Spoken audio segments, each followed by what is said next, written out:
বিসমিল্লাহির রহমানির রহিম। সুপ্রিয় দর্শক, আসসালামু আলাইকুম। আশা করছি সকলে নিশ্চয়ই অনেক বেশি ভালো আছো। আলহামদুলিল্লাহ, আল্লাহর রহমতে আমিও ভালো আছি। শাহনাজ কিচেনে আরো একটি নতুন রেসিপি দেখার আমন্ত্রণ সবাইকে। আজকে করে দেখাবো ইলিশ মাছের ভুনা খিচুড়ি। নতুন রাঁধুনিদের জন্য হাতে মাখা স্পেশাল ভুনা খিচুড়িটা খেতে অনেক মজার, আর রান্না করাটাও খুবই সহজ, যে কেউ রান্না করে নিতে পারবে।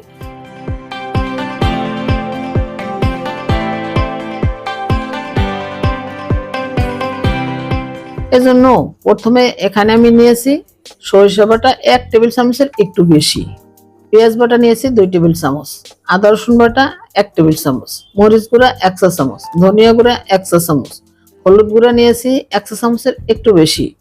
এবার এই সব মশলাগুলি একটি মিক্সিং বোলের মধ্যে নিয়ে নিচ্ছি। অ্যাড করে দিচ্ছি গরম মশলা গুঁড়া 1 চা চামচ, লবণ দিয়ে দিচ্ছি 1 চা চামচ। এখানে আমি সরিষার তেল নিয়েছি হাফ কাপ, এখান থেকে কিছুটা দিয়ে দিলাম। সবটা তেল এখন দেব না, বাকিটা পরে ব্যবহার করব। এবার সব মশলা হাত দিয়ে ভালোভাবে মিশিয়ে নিচ্ছি।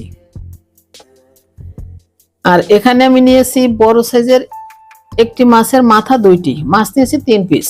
এবার এই মশলা দিয়ে মাছটা ভালোভাবে মাখিয়ে নিচ্ছি। মাছগুলি ভালো করে মাখানো হয়ে গেলে একটা প্লেটে তুলে নিচ্ছি। আর এই বাকি মশলাগুলি পরে ব্যবহার করব। এবার মাছের প্লেটটা একটা সাইডে রেখে দিচ্ছি। এখন একটি প্যান চুলায় দিয়ে তাতে দিয়ে দিচ্ছি তেজপাতা 1টি, দারচিনি 3 টুকরা, এলাচ 4টি। একটু নেড়েচেড়ে ভেজে নেব এরমা বের হওয়া পর্যন্ত। এবার অ্যাড করে দিচ্ছি পেঁয়াজ কুচি হাফ কাপ। পেঁয়াজটা হালকা বাদামি করে ভেজে নেব। এবার অ্যাড করে দিচ্ছি মিশিয়ে রাখা বাকি মশলাটা একটু ভেজে নেব তেলটা উপরে ওঠা পর্যন্ত। আমার মশলাটা ভেজে নেওয়া হয়ে গেছে। এবার দিয়ে দিচ্ছি, এখানে আমি নিয়েছি চাল 1.5 কাপ, মসুর ডাল নিয়েছি 1/3 কাপ, মুগের ডাল নিয়েছি 1/3 কাপ। পারফেক্ট খিচুড়ি রান্না করার জন্য চালের অর্ধেক ডাল নিতে হবে। এবার চাল ডালটা 3 থেকে 4 মিনিটের মতো ভেজে নেব। চালটা ভেজে নেওয়া হয়ে গেছে। এবার দিয়ে দিচ্ছি দুধ 1 কাপ, বাকিটা পানি ব্যবহার করব। আমি এখানে টোটাল 4 কাপ পানি ও 1 কাপ দুধ ব্যবহার করেছি, তোমাদের কম বেশি লাগতে পারে।